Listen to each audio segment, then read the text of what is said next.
Bulletin में सबसे पहले बात करेंगे बिहार चुनाव की।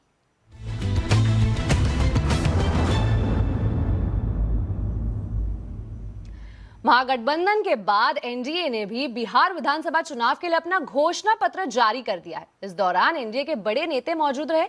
एनडीए के संकल्प पत्रों में 1 करोड़ से ज्यादा सरकारी नौकरी और रोजगार देने का वादा किया है। इसके अलावा गरीबों के लिए पंचामृत गारंटी दी है।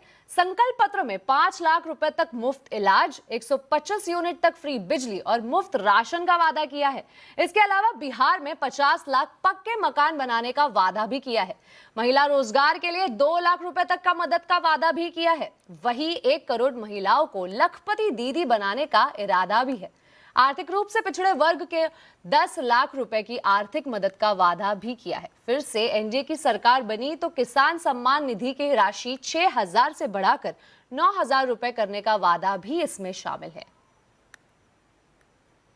प्रधानमंत्री की पूर्वोदय योजना के तहत यहाँ की मुख्यमंत्री नीतीश कुमार जी के नेतृत्व में बिहार में पिछले 20 साल से एनडीए की शासन सेवा चली आ रही है। आने वाले 5 साल तक इसको कैसे और एक नई ऊंचाई तक लिया जाएगा। युवाओं की रोजगार, महिलाओं की सशक्तिकरण, किसानों की विकास, पिछड़ों की विकास, दलितों की उन्नति, यही सब आज हमारी संकल्प पत्र की प्राथमिकता में रहे। बिहार को औद्योगिकरण में और बढ़ावा देने के लिए बिहार की सरकार और भारत सरकार मिलके 1 लाख करोड़ रुपया की इंफ्रास्ट्रक्चर फैसिलिटी डेवलप करेंगे। तो एनडीए के नेताओं ने मीडिया के सामने संकल्प पत्र जारी किया, लेकिन उन्होंने मीडिया से कोई बात नहीं की। इसे लेकर कांग्रेस और आरजेडी एनडीए पर हमलावार हो गई है। 30 सेकंड में प्रेस कॉन्फ्रेंस खत्म होगी, कभी सुना है आपने? चीफ मिनिस्टर जो कि चेहरा ये मानते थे, उनको बोलने नहीं दिया जा रहा। आखिर कारण क्या है कि नीतीश कुमार जी को बार बार बेइज्जत किया जा रहा है? क्या कारण? क्या इन्हें डर है कि उनकी रिपोर्ट कार्ड में दिखाने के लिए कुछ नहीं है? मसला क्या है कि नीतीश कुमार जी को मुंह नहीं खोलने दिया जा रहा आजकल? अरे ये अब 20 साल बाद क्या संकल्प पत्र ला रहे हैं? 20 साल का रिपोर्ट कार्ड तो दीजिए, आपने किया क्या? आदरणीय मुख्यमंत्री जी को तो पता ही नहीं होगा कि उस घोषणा पत्र में क्या है। शायद उनको बोलने ना दिया जाए, इसलिए जो है जल्द से जल्द जो है ये खत्म कर लिया गया। लेकिन हम तो कहना चाहते, जो हमने घोषणा पत्र देखा, एनडीए के लोगों को सॉरी पत्र लाना चाहिए और बिहार के 14 करोड़ जनता से सॉरी बोलना चाहिए था कि 20 साल से भी राज करने के बाद भी सबसे गरीब राज्य बिहार, कोई कारखाने नहीं, कोई निवेश नहीं। तो जन स्वराज के फाउंडर प्रशांत किशोर ने भी एनडीए के घोषणा पत्र को लेकर हमला बोला है। वो घोषणा पत्र और संकल्प पत्र में क्या लिखते हैं उसका कोई बहुत महत्व नहीं है, क्योंकि जनता ये भी देख रही है कि इनके ये तो हर बार यही कहते हैं, एक नया घोषणा पत्र बनाते हैं, नए तरह की घोषणा करते हैं, करना उनको कुछ नहीं, करना उनको वही है जो पहले से कर रहे हैं। और जो बिहार की स्थिति अभी है, आप इन सारे संकल्प पत्र और घोषणा पत्रों के बाद भी देश के सबसे गरीब और पिछड़े राज्य हैं। 50 लाख से ज़्यादा बच्चे अभी भी छठ में किस तरीके से, कितनी दुर्दशा से वापस लौटे हैं, ये पूरे देश ने अभी देखा है, 5 दिन पहले देखा है। तो ये तो इन संकल्प पत्रों के, घोषणा पत्रों के, वादों के, प्रण के पीछे का जो झूठ है उसको दिखाता है। इसका कोई महत्व नहीं है।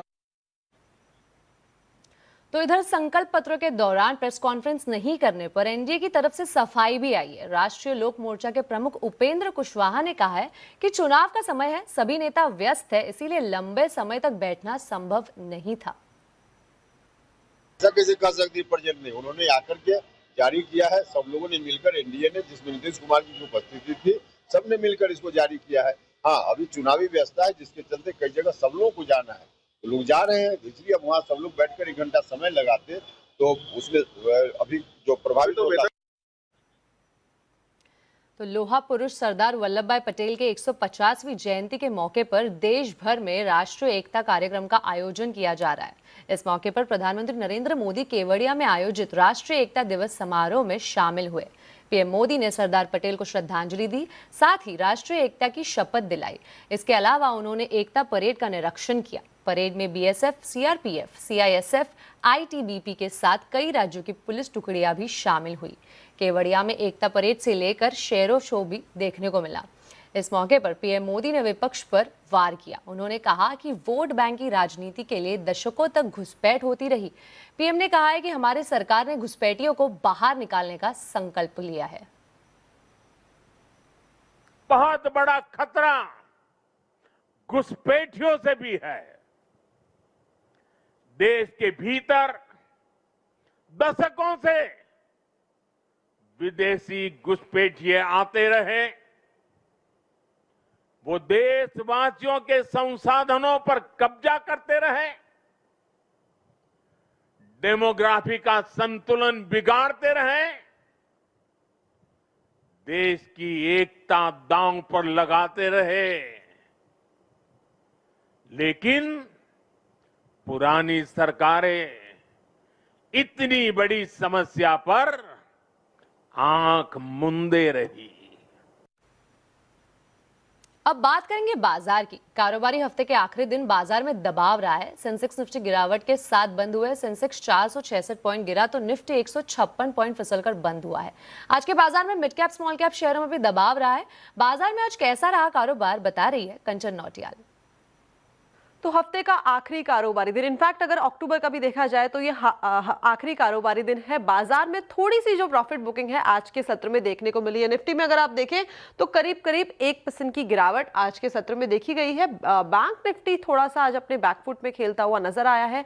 यहाँ पे जो प्राइवेट बैंक्स है वहां पे एक जो गिरावट का सिलसिला है वो देखने को मिला है। HDFC bank, Kotak Mahindra bank, ICICI bank, यहाँ पे जो बेयर्स का ग्रिप था वो काफी ज्यादा हमें बनता हुआ नजर आया है। अब अगर स्टॉक्स के हिसाब से बात करी जाए तो देखिए भारत इलेक्ट्रॉनिक्स, यहाँ पे नंबर्स अच्छे आए। नंबर्स के बाद करीबन 4% का अपसाइड देखने को मिला है। आयशा मोटर्स, इनफैक्ट पूरे ही सेक्टर वाइज अगर हम देखें तो ऑटो में थोड़ा सा रुझान जो है वो पॉजिटिव साइड में बना हुआ था। श्रीराम फाइनेंस नंबर्स अच्छे आए हैं, ये मोमेंटम देखने को मिला। लार्सन एंड टूब्रो, इसके भी नंबर्स पॉजिटिव देखने को मिले। उसके बाद तेजी का रुख बना रहा। गिरने वालों की तरफ देखते हैं। इटर्नल, देखिए स्विगी के नंबर्स आए थे और यहाँ पे भी वो जो रैली है वो हमें आती हुई दिखाई दी है। मैक्स हेल्थ केयर, सिप्ला और एनटीपीसी के नंबर्स आए थे। नंबर्स के बाद ये रुझान देखने को मिला है। अब अगर बात करी जाए मिड कैप की तो यहाँ पे देखिए IDBI बैंक, यहाँ पे अच्छे खासे गेंस जो हैं वो देखे गए हैं।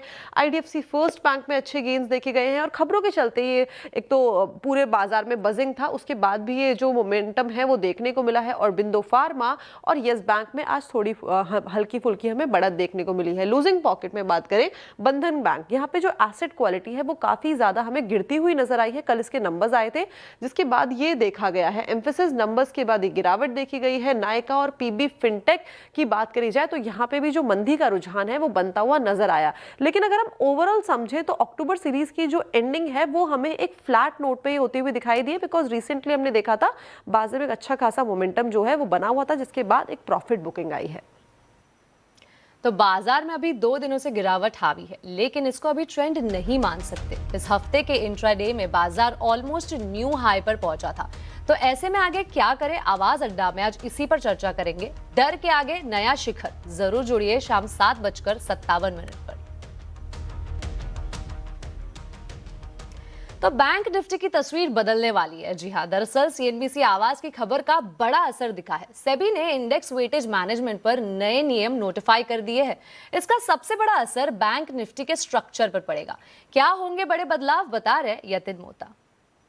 अगर हम बात करें सेबी के सर्कुलर की जो कल देर शाम आता हुआ नजर पड़ा, उसके अंदर निफ्टी बैंक में जो मैनिपुलेशन होता था, और हमने जेन स्ट्रीट मामले में देखा भी है कि बहुत सारे लोग इसको मैनिपुलेट करते हैं, लूप होल्स और जो इंडेक्स हैवीवेट्स होते हैं उससे मूव कराते हैं सारी चीज़ें। तो इसके अंदर जो खामियां थी उसकी पूर्ति करने के लिए एक सर्कुलर और डिस्कशन पेपर था। अब जो कोई भी इंडेक्स है जो नॉन बेंचमार्क इंडस्ट्रीज है उसके अंदर मिनिमम 14 कॉन्स्टिट्यूएंट्स आपको लगेंगे। टॉप 3 कॉन्स्टिट्यूएंट्स में 45% से ज़्यादा का वेट नहीं होगा। और अगर हम सिंगल कॉन्स्टिट्यूएंट की बात करें तो यहाँ 20% से ज़्यादा वेट नहीं दिया जाएगा। बैंक निफ्टी के केस में HDFC bank, ICICI bank, SBI, ये टॉप 3 कॉन्स्टिट्यूएंट्स हैं, तो ये तीनों के बीच में 45% वेट रहेगा। और क्योंकि मार्केट कैप और फ्री फ्लोट तीनों बैंक्स का सिमिलर है तो ब्रॉडली 15% तक की कैपिंग आ जाएगी। तो वो 20% का रूल तो ऐसे भी लागू नहीं होगा। अभी अगर आप देखें तो HDFC बैंक, ICICI बैंक में 28 और 24% रिस्पेक्टिवली वेट है, यानी ये 2 बैंक 50% वेट है। और अगर हम देखें तो अभी 12 कॉन्स्टिट्यूएंट्स हैं तो वो 14 करने होंगे, नंबर 1। और दूसरा कि जो कॉन्सेंट्रेशन है ना टॉप 3 में, ये कम होगा। तो अगर कंसंट्रेशन कम होगा तो ऑब्वियस सी बात है आप 2-4 स्टॉक्स को लेके निफ्टी बैंक को मैनिपुलेट नहीं कर सकते। तो उद्देश्य ये है कि थोड़ी सीमलेसनेस रहे, ट्रेडिंग में मैनिपुलेशन ना हो, इंडेक्स में मैनिपुलेशन ना हो और इंडेक्स में कंसंट्रेशन भी ना हो। अच्छा, ये इंडेक्स के हेवी वेट से इनका वेटेज तो कम करना ही पड़ेगा, लेकिन उसकी अवधि दी है, मतलब 4 क्वार्टर्स के ओवर आपको ये कंसंट्रेशन घटाना होगा। लेकिन 4-5 नए स्टॉक्स हैं जिसपे फोकस रहेगा। लगभग ये तय माना जा रहा है कि येस बैंक और इंडियन बैंक, ये दोनों बैंक जो हैं वो निफ्टी बैंक का हिस्सा होंगे।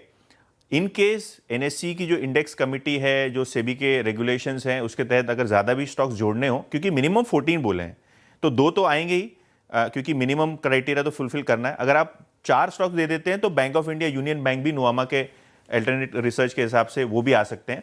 और शायद इसीलिए आज इंडियन बैंक और येस बैंक जैसे काउंटर्स में अच्छा खासा मोमेंटम है और शायद बैंक ऑफ इंडिया और यूनियन बैंक भी शामिल हो सकते हैं निफ्टी बैंक में। तो ये स्टॉक्स भी आज फोकस में रहेंगे।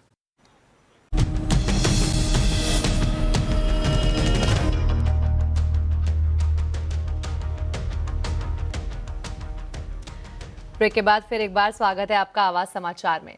तो सरकार ने अगले बजट की तैयारियां शुरू कर दी है और अब प्री बजट कंसल्टेशन भी शुरू हो चुका है। आज सीआईआई के प्रेसिडेंट राजीव मेमानी ने रेवेन्यू सेक्रेटरी से मुलाकात कर बड़े टैक्स रिफॉर्म की सिफारिश की। राजीव मेमानी से खास बातचीत की संवाददाता आलोक प्रियदर्शी ने।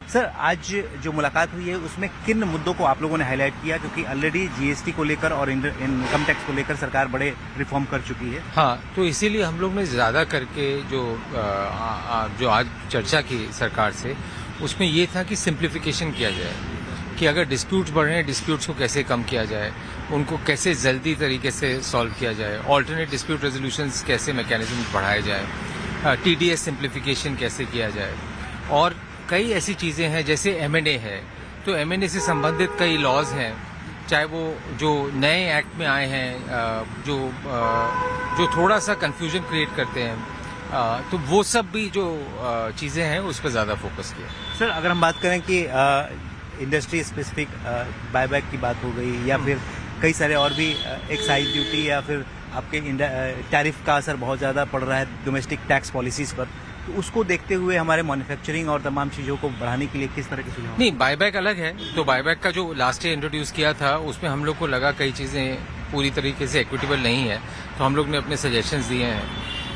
अगर तो वो रिप्रेजेंट किया, अब देखते हैं वो लोग क्या कहते हैं उस पर। जहाँ तक कि टैरिफ का सवाल है, वो सरकार उसमें ऑलरेडी काफ़ी कर चुकी है और करते जा रही है रिफॉर्म के थ्रू।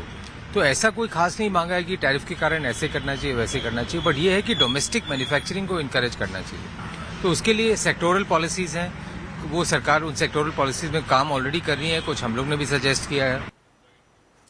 अगली खबर में बात करेंगे साइबर फ्रॉड की। तो 1 नवंबर से आप 1 लाख रुपए तक के साइबर अपराध की शिकायत दिल्ली के किसी भी थाने में कर सकते हैं।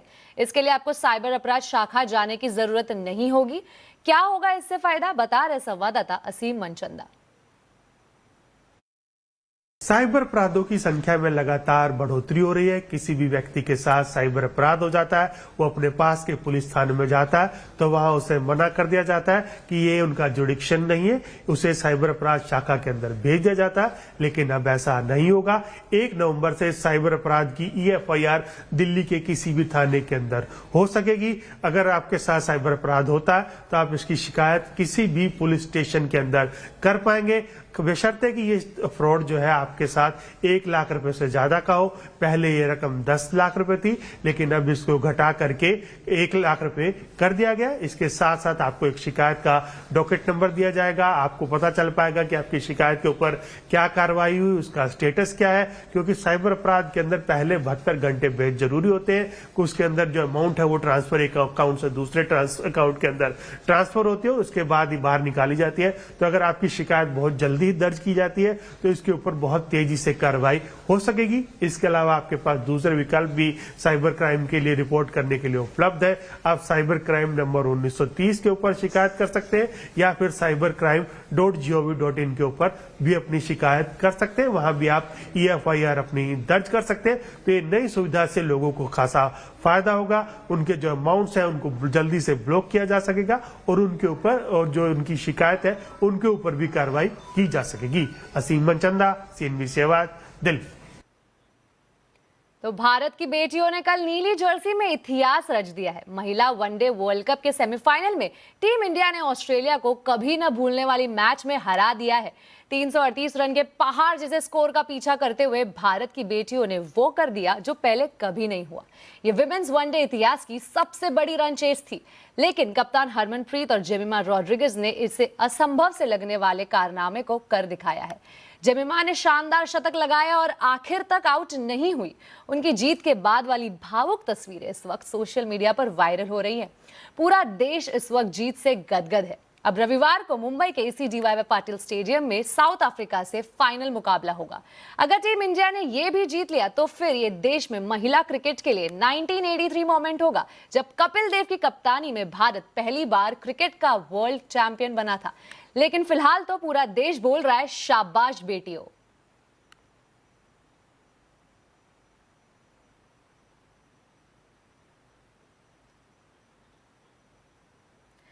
तो अब पूरे देश की निगाहें रविवार को होने वाले विमेंस वर्ल्ड कप फाइनल पर होगी। भारतीय टीम का मुकाबला दक्षिण अफ्रीका से होगा। टीम इंडिया के सामने क्या है चैलेंज और क्या होगी टीम इंडिया की रणनीति, जरूर जुड़िए हमारी खास पेशकश में। बेमिसाल बेटियां, जीतेगा इंडिया, आज शाम 5:57 पर।